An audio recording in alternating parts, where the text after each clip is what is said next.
thank you for staying with us. It's been a really long but also fascinating day today, and certainly from my perspective, I've had my eyes open to a whole range of different insights and areas of, the full range of thinking about cybersecurity, trust, regulation. And so from my point of view, it's been very rewarding, and I hope that you feel the same too.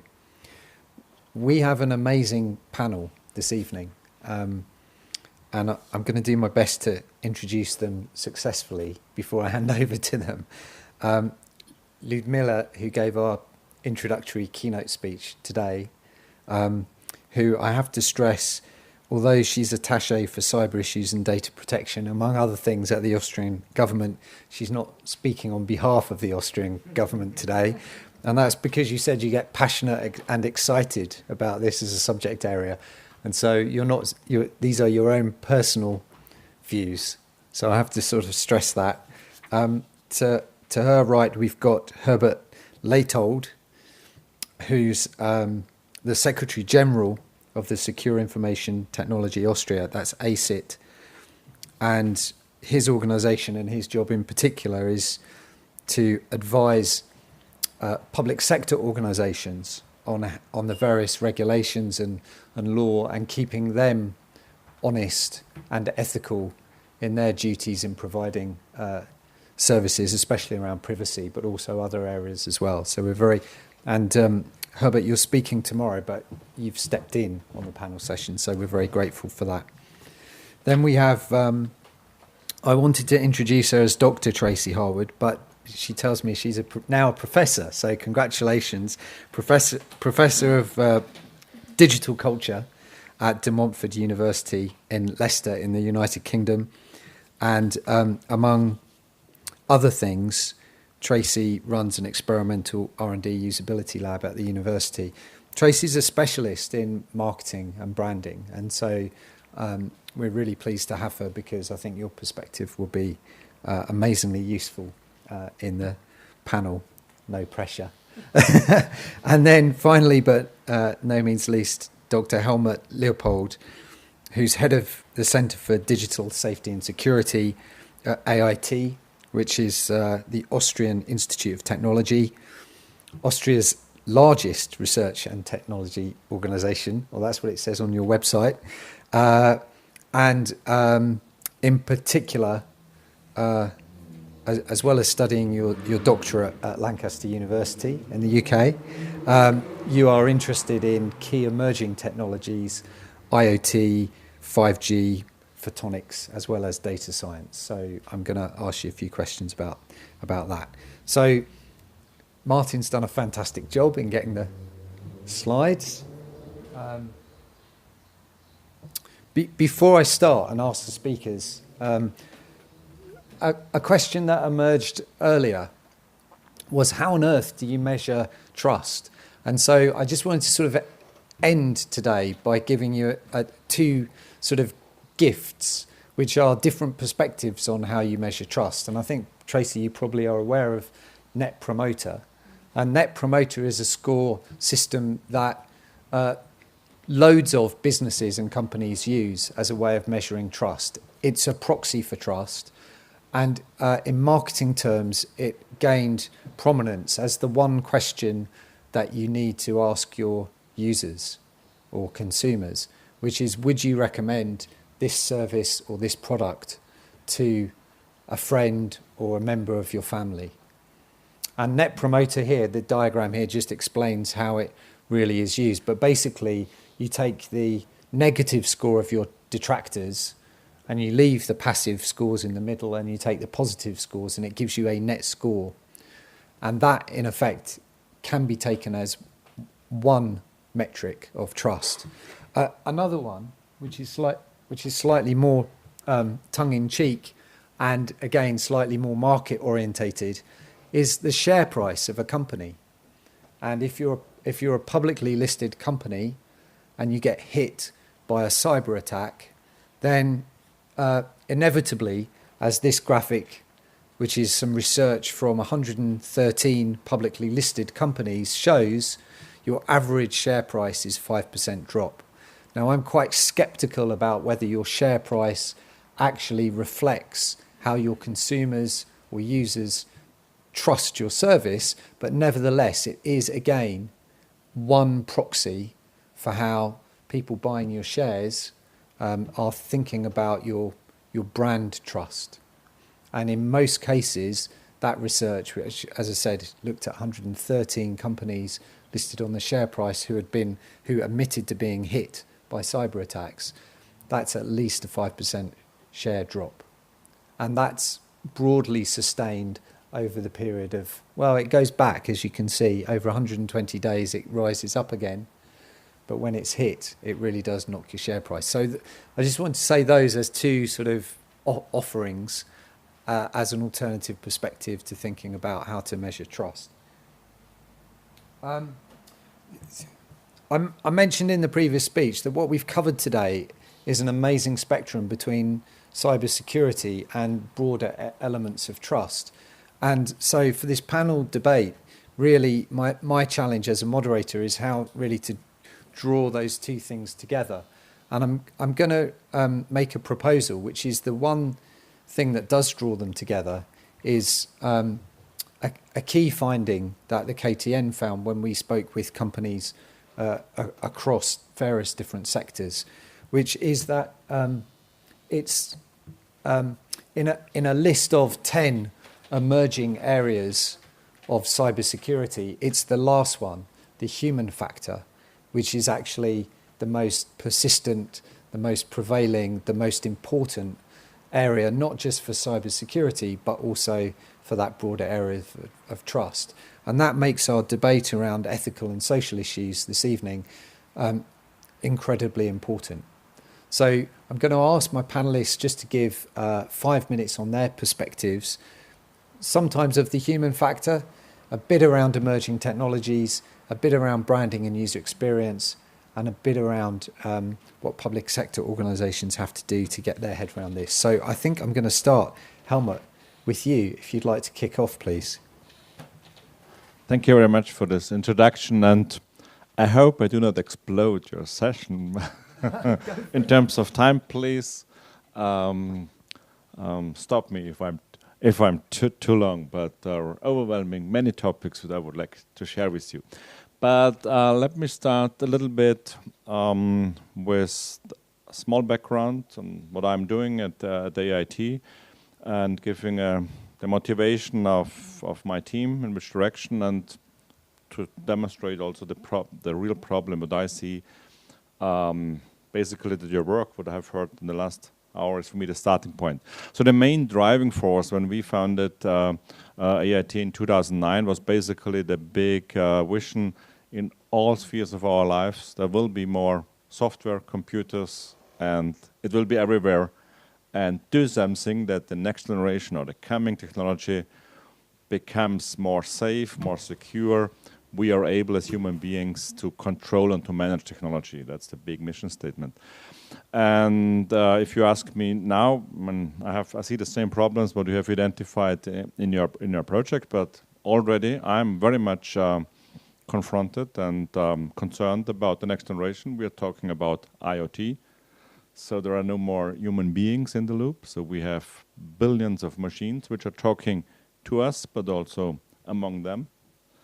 We have algorithms, spooky algorithms, call it blockchain, it's spooky, how it works. I mean, in principle it's always easy, but how the impression of the result is, AI, completely spooky.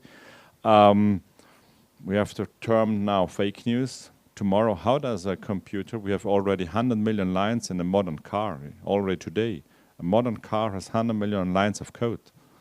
And that's not yet an autonomous driving car, which is permanently communicating with another car with a backend system. It's an enormous complex system. How should such a computer now in a car know what is the information from a sensor? Can I trust this information? And do I get the information from the right sensor? Is it a fault? Is it a fake sensor? An unbelievable question. We have already today the problem of our fake news. To which information should I believe to? So my summary and my last question was, we are completely overwhelmed and we are no longer able to judge anything. We don't have tools, we don't have the capability. So like we have a book in front of us and we're not able to read the letters. So you cannot understand what the sentences are. I think this is the situation where we are now, and we need much more new methodologies and tools to be able to deal with the new technology, and we are not at all there. So that's a very dramatic point as a starting point. So the problem for me is much more worth. A little bit it shows to me also what you mentioned on your list. You have their key terms like blockchain, quantum. It's also amazing. The whole world is discussing it. We should you should create a workshop or a conference about why we are discussing this subject. Why are the people concerned? Why is the research, the business, the whole community discussing it? It has several aspects to do with brand, with belief, not with facts. That's amazing. But nevertheless, just to shorten it, to demonstrate what are we doing. So basically in my team we're working on 3 important pillars. On the one hand, we have a very strong footprint on, call it, next generation software engineering. So we're very much concerned about the next generation of technology development can no longer be, as you described it, let us start, requirement, agile, software description. No, I think we have completely changed it. Much more specify requirements, functional requirements, non-functional requirements, privacy requirements, safety requirements, and then to specify them. That means no longer in a language with 100 different interpretation possibilities, and then we get a result which is no longer in line with the specs. So much more, and we're already doing it, and some industrial parts where they are really, now it comes to the commercial point, when they see a market, and that's important, not only in a rocket when it's flying to the moon, but also in today's control systems, then much more effort is done for specifying the systems. So our specialty is increasing or adding to the safety implementation process, also the security and the privacy aspects, which are new. And the industry is not yet prepared. But so we have now methodologies and tools that you specify these requirements. When I have such a criteria catalog, which I need, of course, we can specify them in a formal language. Tools can create test cases, and then we can even validate that technology is completely compliant according to the requirements. But as an input for discussion, the industry is doing it very rarely, only when it's really necessary, because it's much more expensive. And if the customer is not paying for it, it's not used. So tools are already there, but we are not doing it. So we are still building, I would say, lousy systems just because the market, the end customer, is willing to live with lousy systems. Now we can discuss about the responsibility of the customer or the public organization and society which will take over. So that's one big pillar. And the second one is on the cybersecurity context, and I would like to just to mention 2 important areas. The one is building in security privacy by design. That's one of the driving force. That means mainly around understanding the problems and understanding the threat models. So without threat models, we cannot build any kind of systems. So for different disciplines, for example, energy networks, autonomous driving systems, industrial control systems, we are defining threat models. And based on the threat models, then also system architecture, process design, that security and safety and privacy, as soon as we have such kind of categories and indicators, also privacy. And then attribute-based encryption. So this, you mentioned it sometimes, so technology is already there. We just have a very lousy situation that the last 30 years the internet was built as it was. When we have a data and we store it somewhere, everybody can read it. We can easily change the way that we describe now the data, different categories, we can give different attributes, and the encryption can be agile or smart, I call it attribute-based, that for different roles, in different situations, different contexts, different access to the data can be allowed based on the ownership of the user. So technology is already there. There are many European projects which are working on this. How this technology is now brought into the market, we are back on the question, who is really interested on this a little bit more complex systems. So at the end, we need a market, otherwise it doesn't work, or very much top-down controlled by a government, then we have enforce the implementation of it, and here we need much more discussion. Yeah. So at the moment, I will stop at this. Thank you. Before you pass the mic over to Tracy, what's your answer to the question that you posed to us about the market? Do you see the market evolving over time? Do you think that there will be a need for nudge for regulation? Two answers. Yeah. Half, 50-50. Yeah, go. I'm completely disappointed. I mentioned it beforehand. I'm disappointed that we, as stakeholders, as knowledgeable people, researchers, civil servants, stakeholders, industry representatives, the last 20 years, we did not educate our kids properly that they know what to do. So, for example, that my kids took Gmail emails just because it's for free, it's a result of a non-appropriate education, because nothing is for free. If I use it for free, I sell my data, but they were not aware of that they are selling their private data. That's the mistake. If I sell it, I give now my data, I pay for it, and now I get something, and now I know that somebody is something doing with my data, then it's fine. But now we are astonished, oops, our data are analyzed by analytics, Facebook. Come on, that was clear from the very first moment. Yeah. And that's a little bit funny. So I am very much in favor of we have to educate us as customers, so there's much more effort for us as society to bring this information to ourselves, to our kids, to understand what does it mean if I press on this button. It's not that there. And complex business rules, 10,000 pages of complex law paragraphs doesn't help. It's about understanding. Of course, the second side is we can also, we have to accept there is some reason that the society, that means governmental regulator, takes a role, and they should do it. But now we have to understand a little bit, that is my open question mark. I think you mentioned it in your research. We trust more big companies, another side of the world, than our own governments. So it's a little bit in conflict. So I would be in favor that we have a trustful ecosystem near us where we can trust somebody's doing it. He is taking care of my identity, for example, but I can believe, I can trust that it's not misused. And here we need laws, we need transparent laws, and we need rules how this data is then used. And I personally would like to trust more my neighbor or my nearest system than some anonymous big companies which claims to be more trustful, which are not at all. If you look at those law systems, China or US or Russia or Israel, you can take the big names. All of them have rules behind them which are not really trustful, but astonishingly, people trust if they are sending the data to Google. It's a little bit funny. So education and intervention by the state, I think, is quite crucial. And we have to discuss about it.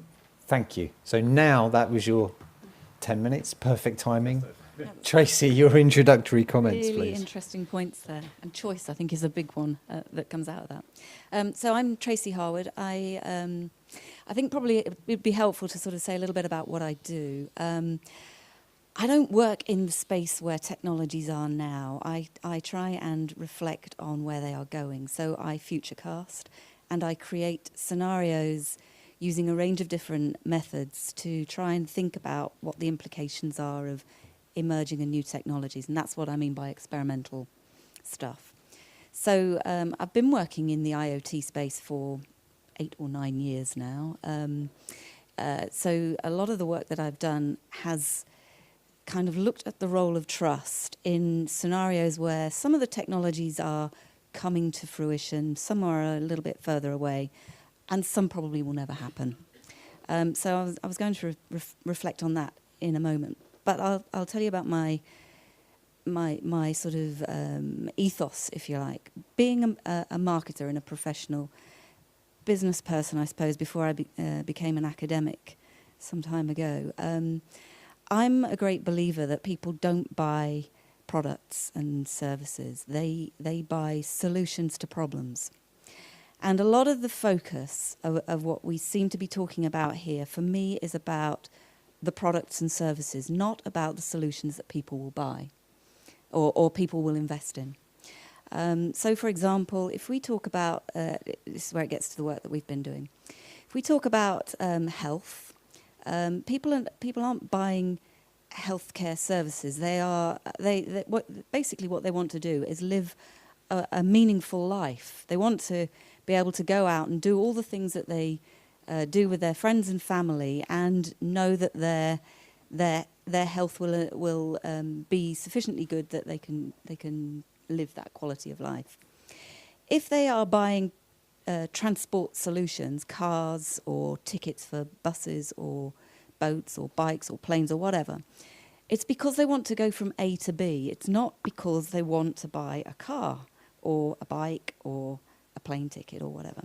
And similarly, if they are buying products and services in their home, it's because they want somewhere safe to live with their friends and family.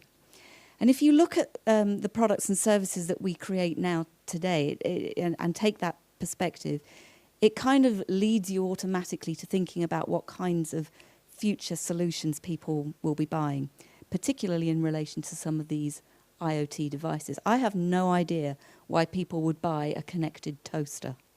Why would they do that? They wouldn't buy a connected toaster. What they would do is buy something that integrates into a service system that they would consume, which enables them maybe to manage their lifestyle in some particular way into which these products fit. So that's the perspective that I always kind of take on this. Now, to what we've been talking about here today across a range of different disciplinary perspectives, which has been absolutely fascinating. I've really enjoyed listening to all the different presentations.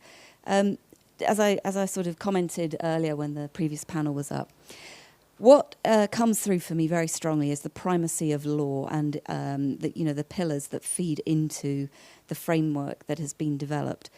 But there's other things that fit on top of that, which for me are a little bit missing. One is what are the solutions that people are seeking to buy into, and that's why I asked the question about what is it that consumers understand around the processes that you're trying to implement here.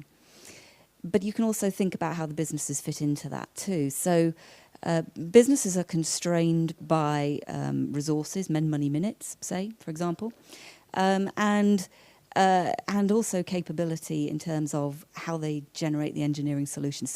So the ability of the business to interpret these guidelines, if you like, or the catalogue or the lexicon that you've created is quite important. You say it's not for businesses. You're not talking about the development of the catalogue for businesses, but for me that's exactly what you have done. Oh, business to business. Yeah, well, yeah. I still think what you have done is created a catalogue in a business-to-business context, not a business-to-consumer context. Because at the end of the day, the business has to translate that catalogue into some kind of strategy, a marketing strategy, for its end users, its target users. And I would say something about the target users. If you're talking about law, target users is, you would argue, everybody. But actually, it isn't really about everybody. It's about those that can make sense of it, which is your point, I think. So you have to recognise that there are different categories of user at the outset. And I'm not hearing that. That would be my big comment on it, I think. So usability is absolutely key. Context is absolutely key. I mean, for example, the work that we did in terms of trying to understand the role of trust, security, privacy, for example, in the future application of the Internet of Things, when we looked at different service ecosystems like transport, like health and well-being and living at home, seemed to suggest that the application of trust would be very different in each of those scenarios. Yeah. So you're talking, for example, in health and well-being of trust being something system-wide. People don't have the understanding, they don't have the knowledge and never will have the technical capability to interpret the components of the health service system. So it's a system-wide process. But in transport, they already have the experience and familiarity with the different components of the service system context. They know how to get from A to B. And similarly, they kind of know how to feed themselves. But what we don't have as individuals in the context which the technologies may render is the predictability about the things that will matter to us. Our health, for example, we can manage it before it becomes an issue. Our fitness, our wallet.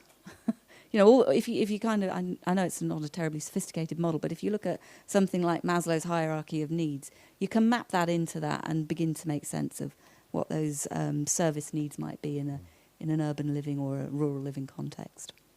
I think I've said enough. Well, just before you hand over so I want to ask you a question, because given Helmut's introduction around IoT and complex systems and a world we're moving into where machines are interacting with machines and talking to machines and connected autonomous vehicles, and given that with both domains around cybersecurity but also trust around personal data, do you think that connected world will result in consumers thinking even less about trust as an issue? No, I think more about a solution, or they'll mistrust those types of services. There's always the opportunity for mistrust, but that's a matter of exploitation. Yeah. I think that what certainly in our predictions we are looking at is that the technologies themselves become more invisible to us, not more visible. And the only thing that makes them visible is either when they go wrong or when some organisation, let's face it, the only real model on the internet is one of advertising. So when some organisation approaches us and say, sign up to this, we'll give you that. So we're in this kind of authenticated model at the moment, not the federated model, which in theory is what sits, I think, within a more seamless tech environment, such as the IoT environment. But, you know, the human doesn't have to be... you can have IoT systems where the human doesn't even touch that system. Exactly. I mean, and similarly, you know, you can't get away from technology by just not having a phone, because if you walk across a city, your image is captured thousands of times and used in multiple different ways. You're not invisible in that way, but it is invisible to you. And do you want to be able to sign up to it? Do you want to live your life and just get on with it? Or, you know, what's the balance there?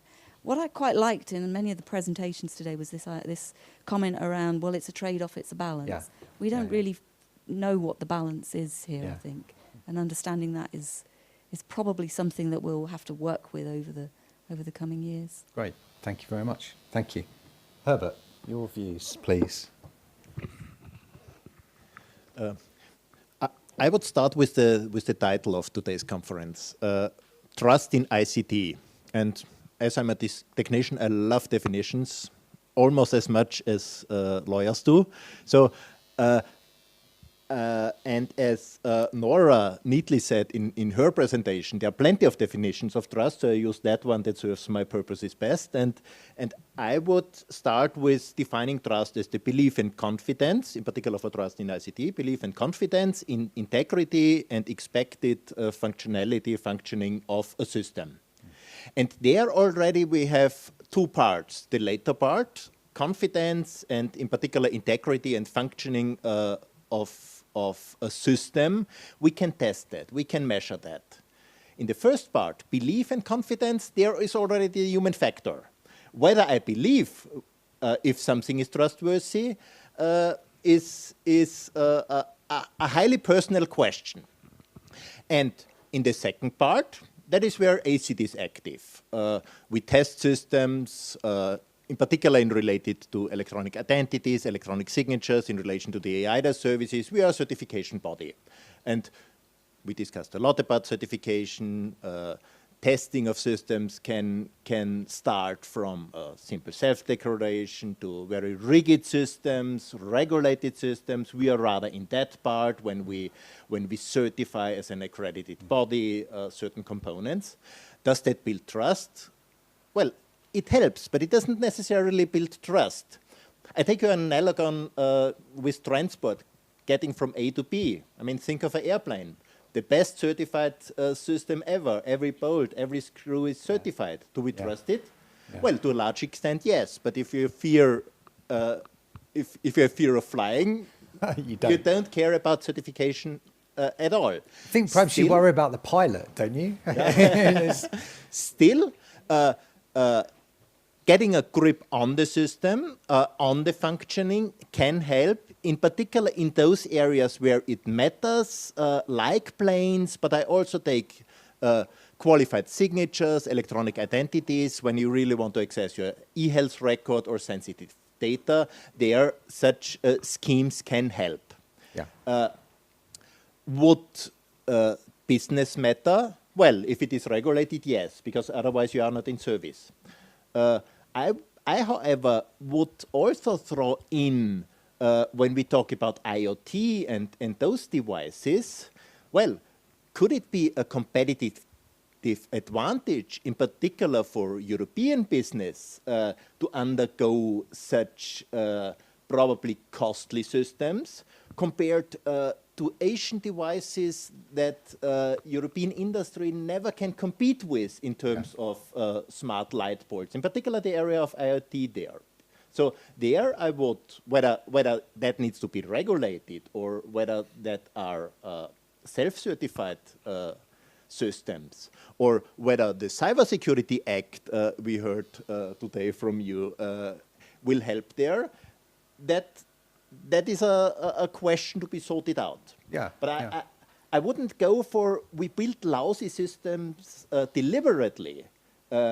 Still, at least I've confidence that businesses wants to serve the clients and doesn't just look on usability. In terms of getting the relation to trust, well, usability is important. Yeah, sure. I take a different example. I mean, we have many Austrians here. I use EID again.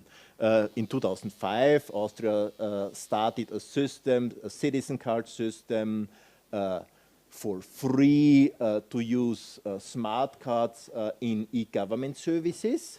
And we never reached more than 1% of users. Whether that is lack of trust or low usability, I would rather say the latter. On the other hand, more recent system with mobile signatures now has 1 million users, as it is a bit closer to the current way of living we have. We use smart cards, we are mobile and so forth. Do the users trust the system? Well, probably. With 1 million users, at least we have a big portion. So my main argument is in areas where trust really matters, the independent testing and increasing the measuring of whether a system functions as expected can help to establish trust. But that's not the only ingredient. Sure. It still needs to be usable. The user needs to sign up to it. I'm not sure whether he necessarily needs to understand it. I don't understand an airplane. I'm always surprised that it takes off. Still the trust, and I'm a technician. I learned about why it flies. So now, without giving away any commercial confidentiality with your clients, what are the areas of anxiety that your clients express about cybersecurity, certification, and trust? I mean, GDPR, right, is the obvious example because everyone's a bit anxious, perhaps overly anxious about GDPR. But what are the non-intuitive areas that your customers come to you and say, I'm worried about X or Y? Or well, there we have two categories of clients. The clients that undergo a certification. Yeah. Their main worry is if their system fails, they are liable. Yeah. It's costly. The second and the greater area of clients is public sector. And in public sector, if their IT systems fail, they lose trust. Yeah. Yeah. It's in particular in the public sector. In the private sector, you may be willing to take a residual risk and weigh that against the costs of an insurance, for instance. Yeah. Public sector cannot insure against massive problem like with an electronic health record with central registers. Yeah. So the main fear is that systems fail and you get bad press. So that's not revenue loss, that's bad press, bad reputational damage for the societies that they serve, yeah. Bad reputation and not fulfilling your duty. Yeah. I mean, statutory obligations and... I mean, protecting citizen data is one of the main duties the clients have in that respect. Okay, thank you very much. Ludmila, we've heard from you today with the... Well, I was very impressed at how really the European Commission and policymakers and politicians over the last 10 years have really begun to take cybersecurity, privacy very seriously indeed. And even in the last 2 years, especially around fake news, for example, I'm sure that politicians have been even more interested. But so what I won't ask you to do is kind of re-present the perspective that you gave us today, but rather instead, you've been here all day, you've had to take a few urgent phone calls, but what are your thoughts from the various different presentations that you've heard today? And perhaps give us some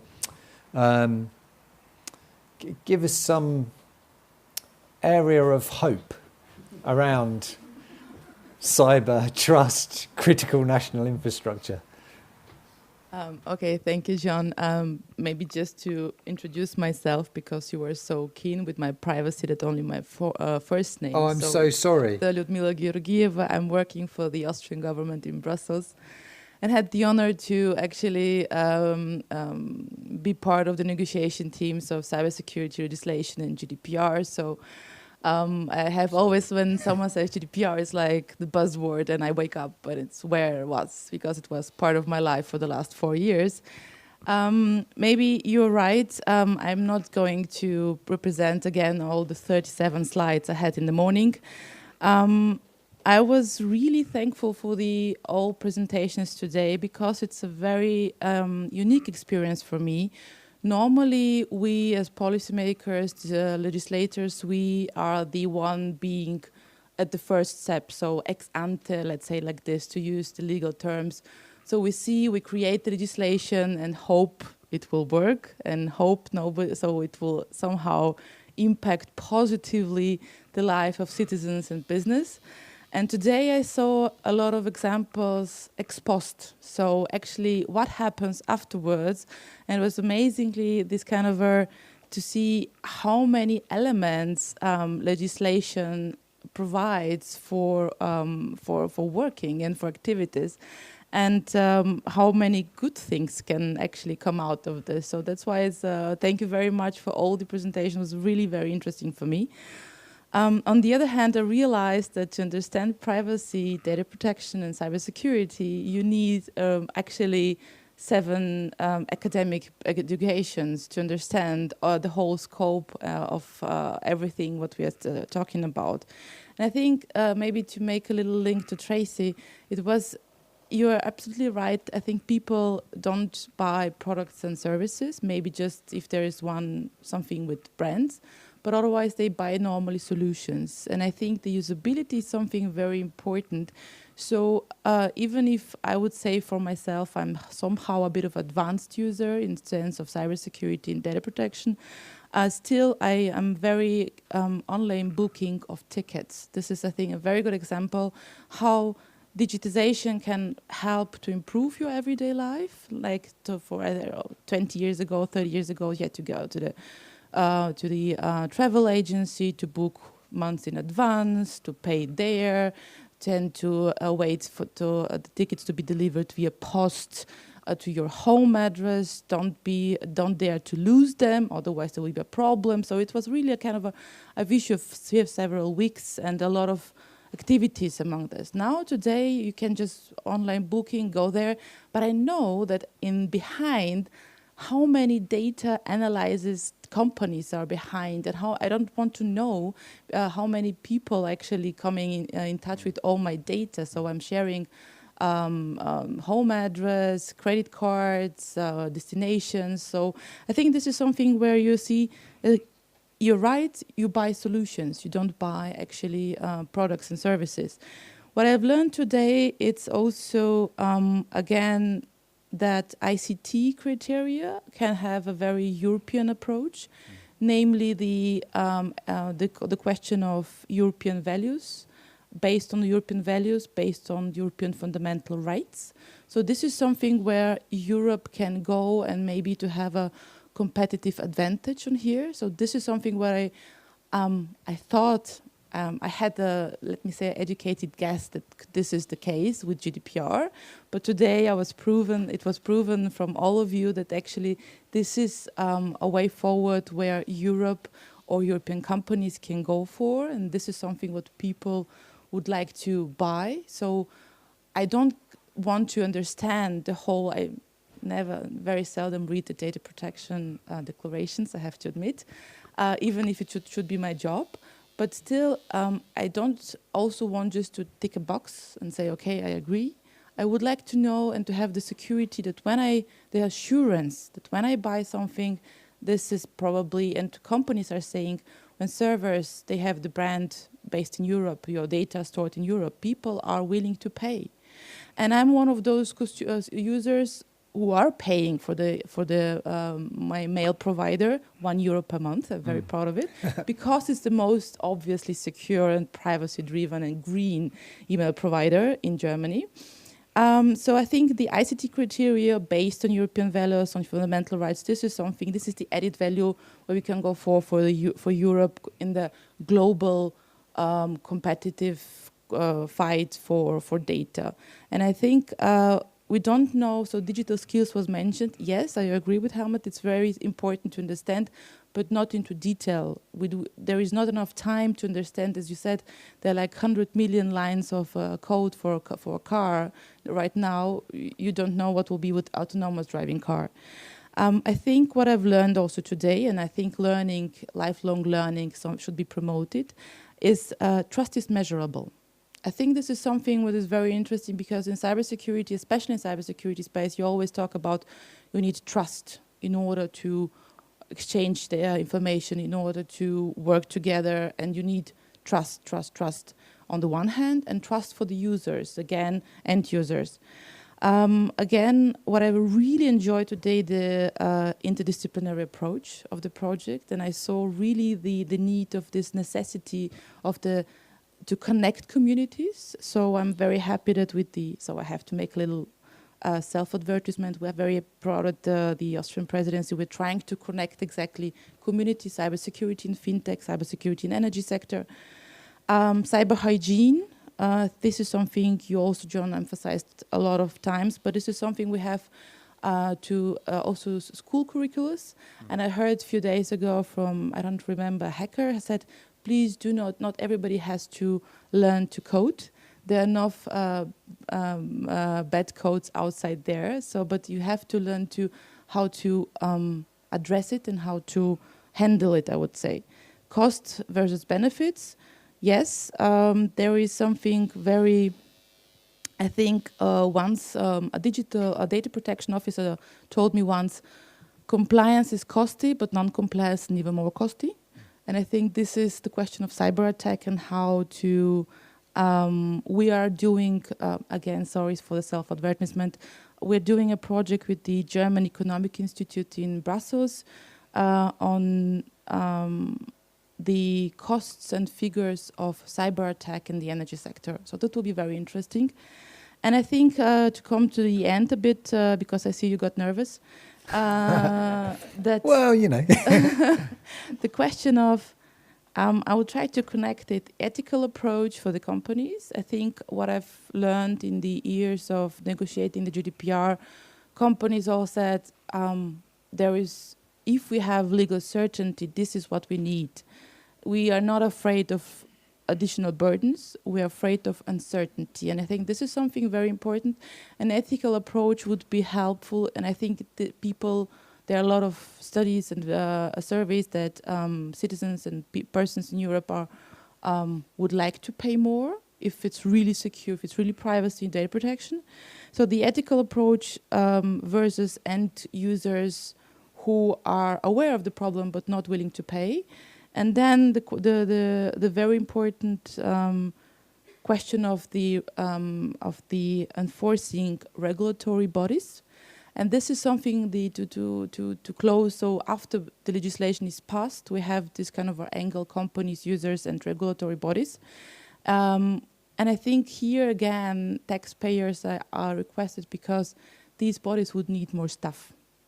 And these bodies would need, for example, the data protection authorities. Nowadays, Commissioner Jourova went out and asked all the ministers in the member states to get more resources for the data protection authorities, because they will be, and I think this is just my prediction for the next 20 years, at the end, data protection authorities will be a digital authority with enforcement powers in all possible sectors, including cybersecurity, because you need, again, as today shown, interdisciplinary approach in order to understand what you have in front of you. And to make a hope, I hope I was able to make a bit of a hope. This was your question. But I think we are going in a direction where users understand, but they don't need to know everything. And this is the awareness which happened in the last, let me say, 5 years. When I joined the Perm Rep in Brussels, Snowden happened. And we're talking now about post-Snowden age. Then we had Facebook and Analytica, but on the other side, maybe to talk against your measures for how you said that when a company is publicly listed, stocks going down, if there's a cyber attack, Facebook showed that actually this is not the case. Yeah, indeed. So 80 million people were actually affected by but they're still having revenues. So I think this is the question. Maybe this is not so important, but and I think this is the point where of alternatives we're talking about. Yeah. There is no alternative to Facebook. So I think this is where you have to think about it, and also everybody is requested in this question. So companies, users, states, everybody has to go with a best practice. Okay. I hope I'll make here a point. Thank you very much. So before I ask people here to ask our panel questions, I just want to ask you guys, Helmut raised the point about education. And I know that you were talking, perhaps there's skills, but there's also education in ethics and society. And I've just come back from Israel on a tour of cybersecurity, and possibly because of the geopolitical situation, but the coolest kids in Israel, they get invited in to hack the military, and then the competent ones there are employed by the 8200 unit, the elite military unit around cybersecurity, and there is a real energy and commitment to encouraging young people to learn about the various different, both the capabilities, but I think the teaching and the learning of the capabilities also provides them with an ethical framework and a social framework. So I just wanted to ask the panel how you would go, assuming that bringing young people into this thinking is absolutely key, how you'd go about it. And I'm going to hand over to you to self-prioritize your answer.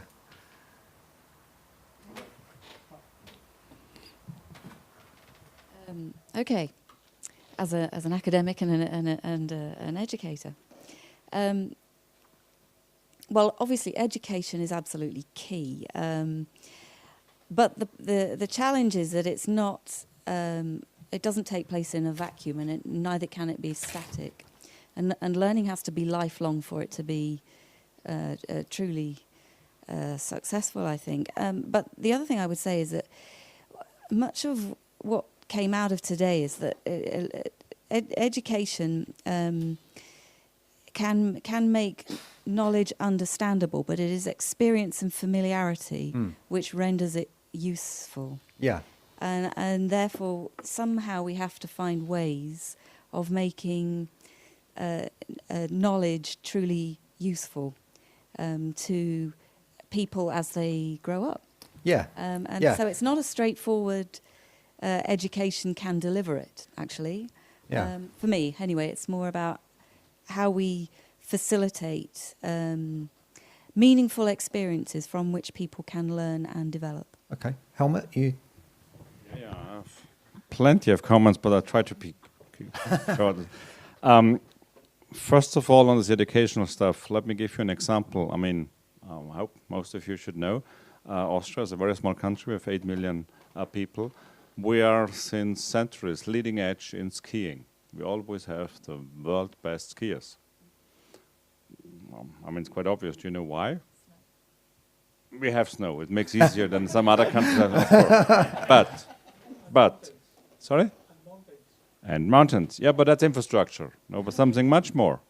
At least up to my age and still my kids. So my kids were already capable of doing skiing in the age of 3 years. Every kid can do it. Within 3 days, every kid is able to do it. It's much more difficult if we start to learn. So basically, when I was growing up, and it still went up till now it's a little bit changing, basically there was no way every kid was going for training for skiing. Not to be on purpose to be the world championship. Yeah. It was just, it's part of the life, it's part of the school. In the lower class and upper class, there was weeks for going training. Everyone was able to, of course, and then we have a critical mass, and then occasionally, once in 5 years, comes up and he is now the world's best skier. So in a similar context, if you want to achieve something, and adding one comment to the discussion, which I think we didn't scope so far, we're discussing about users and trust. I think the problem is much bigger. So just again, an example, as in Austria, we have 300,000 SMEs in Austria.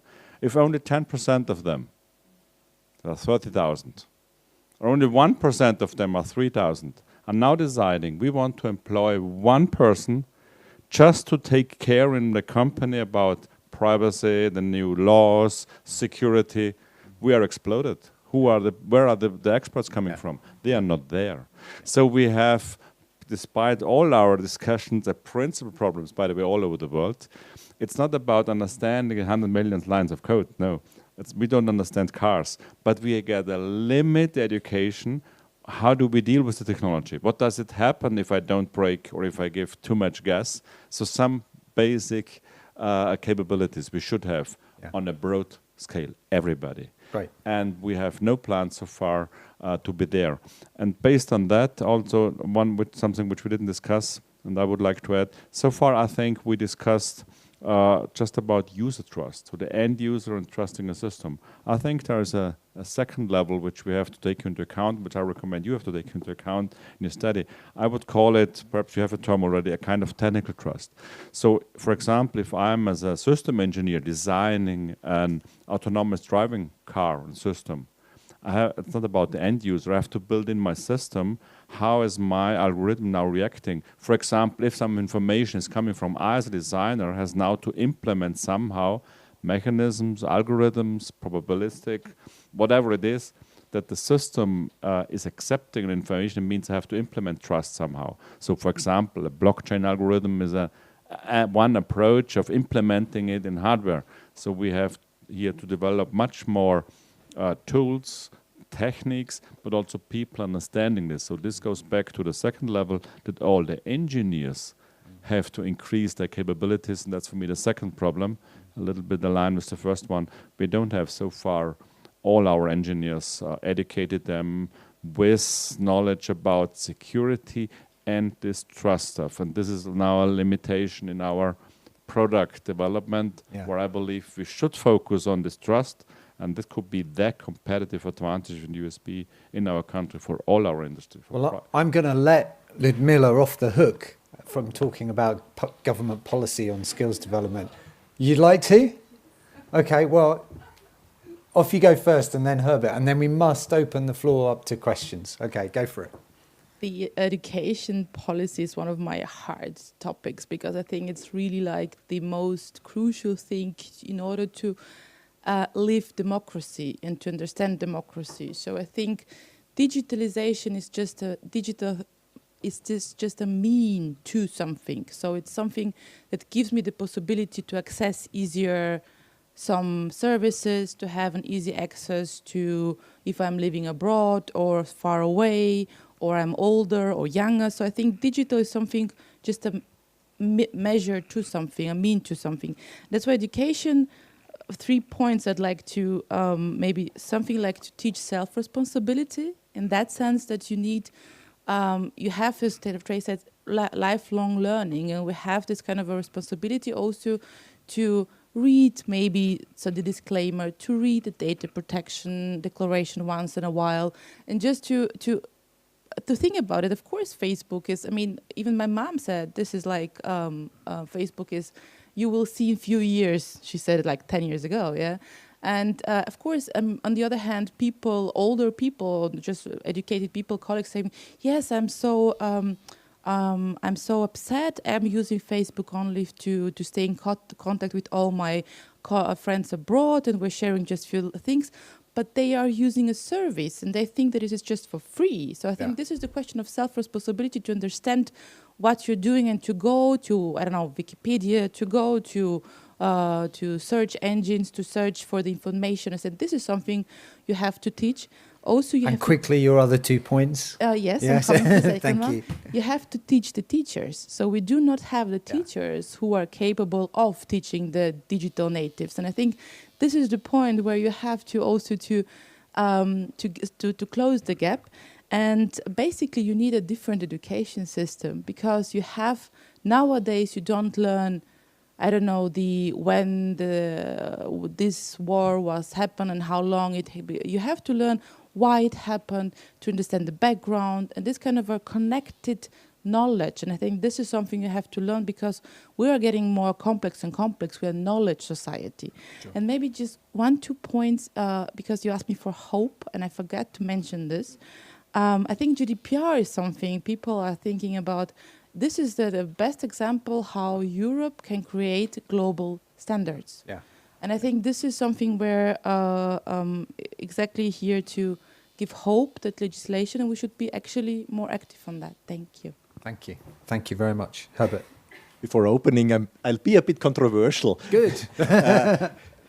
I'm completely with you. Education is key to get good engineers, to educate the kids to be capable of using information technology like writing, reading, math. When it comes to education on information security and awareness, crying for awareness or education on proper use of IT, that's a perfect excuse for the producers of the systems, because it puts the burden on the user. Yeah.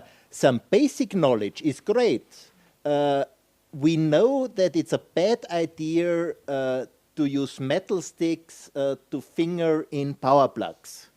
On the other hand, power plugs, in particular in the UK, are built in a way that it is extremely hard to hurt yourself. Yeah, my son's tried.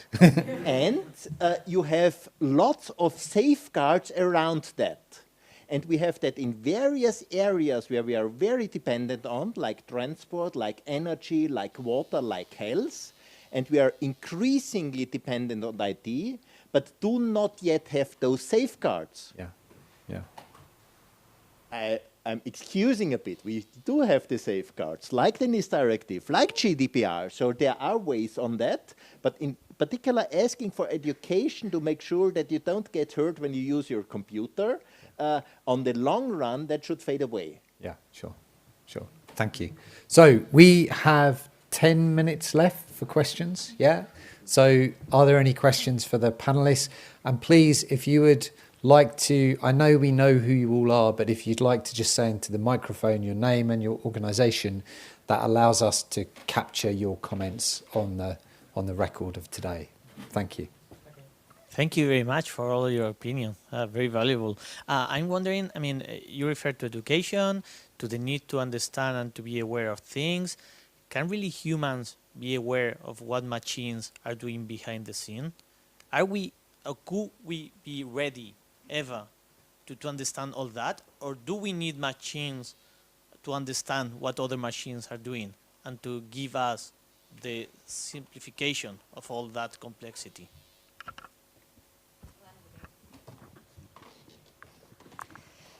Okay, so in some of my research, really interesting question actually, really important question. Some of my research looks at contagion theory and the idea that we take our learning and experiences from one thing to another because we cannot simply take in all the amount of information. So it's necessary to think about what we can take and how we do take it across different applications of new technologies in particular. So contagion is the mechanism through which we do it. That's it's a quick answer, if you like. Maybe just to add here, I heard last week someone said, we are in an age where machines are not only supporting humans, but they are taking decisions for us. And this is the point where, of course, and I think still the understanding, I don't need to go into detail to understand how something is working, but I need maybe to know what is the impact or what are the how I can at a certain point interfere and how I can stop it. And this is something what I mean with understanding. I don't know, I don't have to understand algorithms, but I should know what algorithms are and what their impact is on my life. And this is something when I say machine, you cannot understand all of the machines. Still, I just recently opened a notebook and said, wow, this looks like inside, and I'm dealing with GDPR. So I think it's something, I don't need to have this deep technical background, but I need to understand what are the consequences. And this is something in order to, because machines are making decisions on behalf of us. In the morning, when you ask whatever this kind of a home assistant is in your home, can you tell me the weather? Where should I go? What kind of music? Oh, I will suggest you to play this music. This is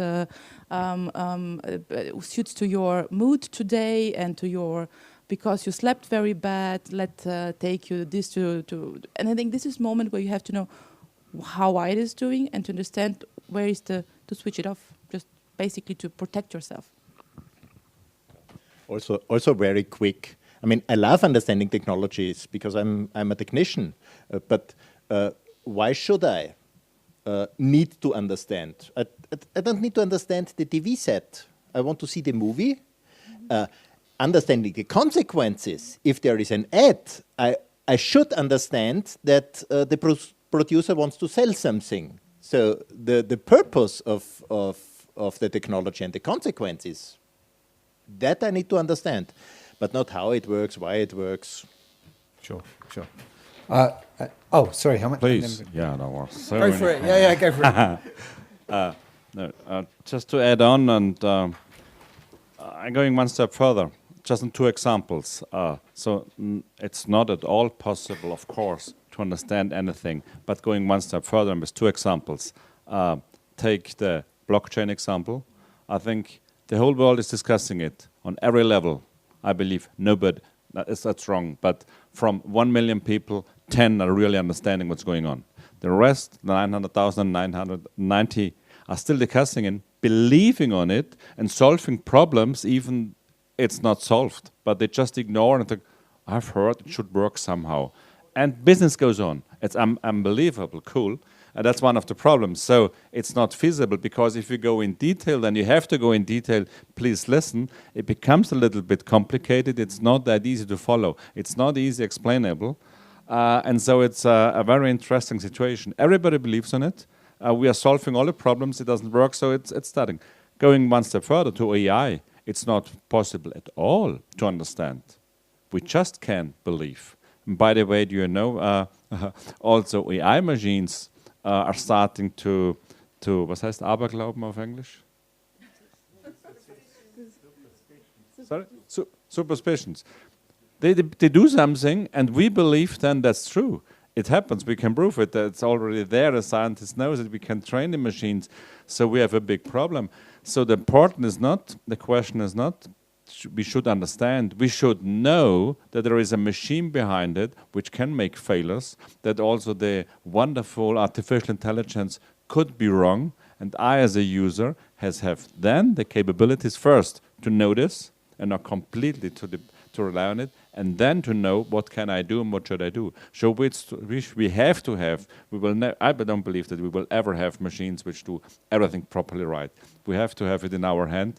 We are controlling the techniques, but for this we have to have limited capability of doing it, and that's the principal expectation. I'm Thank very you. sorry, just John, to add on the AI. Yeah. Again, it's not the machine; are the bias behind the machine. Yeah. And this is the question of bias which you are feeding to the machine. Yeah. Where studies, to bring a bit the gender aspect, Yeah, it's mostly exactly. male bias, and I think this is the question.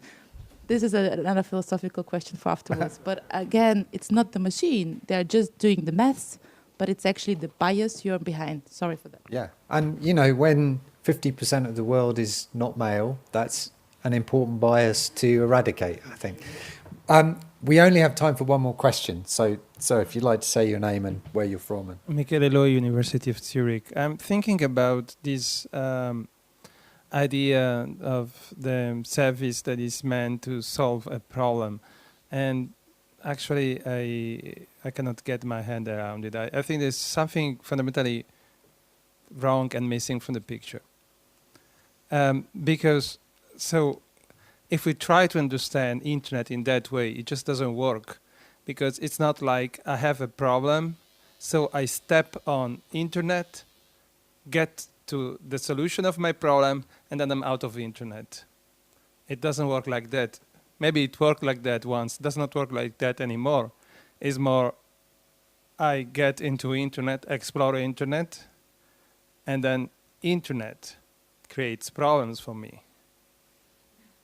And the important thing there is that when I am in this space of internet, I am in an environment that is designed to, it's all made of nudges. So it's designed so that I will develop certain problems and look for certain solutions. There's nothing spontaneous in that.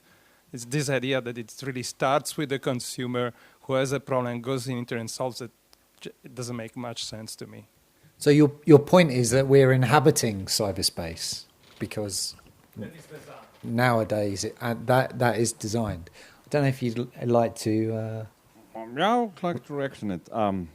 Perhaps I hope I understood you in the right way, but my understanding is, or my reaction would be, that's the principle of, from my point, it's the principle of technology. Nobody has implemented and designed the internet that we are using it in the way that we are using it today. It was designed for some purpose, and then it was there. Then it was used by some users for this purpose and perhaps for slightly different. And then the story starts. So the technology was then a little bit changed for solving for another purpose, for other solutions. The user has changed processes and behavior, and then we change the technology, and we are permanently in this circle of permanently changing the technology, but also changing ourselves. And that's now back to my capability point of view. We have to permanently doing so, and also this trust and privacy discussion. We have not to. It would be very dangerous to say we want to prevent and we don't touch it. We have to touch it. We have to work. We have to accept technology, but having the capabilities to change it. We are doing it anyhow permanently as a user, as an end user, customer in commercial terms, as a stakeholder by making framework and we are by regulation, but also as an engineer, how we are designing it. And this circle has permanently going on, so I wouldn't be afraid of AI. We have to confront it and we have to deal with it, and then we are able to manage the technology, for example. In the same way we can change the internet. We have to have the willingness and the strategy to change it, especially from a European point of view, which I don't see so far. We have visions, but we don't have actions so far, really. We have to rebuild and rechange, and we can do it because it happens anyhow, also the internet and all the functions behind. Thank you. And last word from Herbert before we wrap up. I mean, I don't think that the internet was necessarily built to create problems, but I heard we are users, we are customers, where a great area of the problem lies is where we are neither the user nor the customer, but the product. And our interactions are sold. And I, as a human being, feel some unease in being the product, but in fact I am the product in those interactions I'm doing.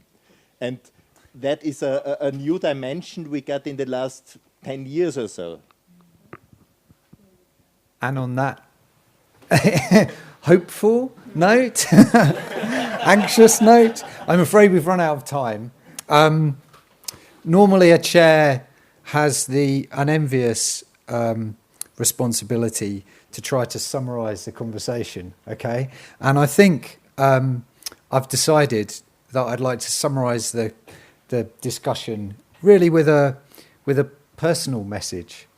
And the message is that as a UK citizen who is standing on the brink of a new relationship with Europe, I am very appreciative that there exists these sorts of fora that brings people together from across Europe to discuss terrifically important issues like society, ethics, not just that, technology, capabilities, education, some philosophy, as well as user experience. And I think to that end, I think I'd like to ask you to join me in thanking both yourselves for participating and staying here for the day, but also, most importantly, for this session, our speakers. I'm going to say thank you to Helmut, Tracy, Herbert, and Lumila, and I'm going to attempt your last name, apologies, which is Georgieva. Is that okay? Yeah. So please join me in thanking the speakers, and I'll hand back to Martin. Thank you.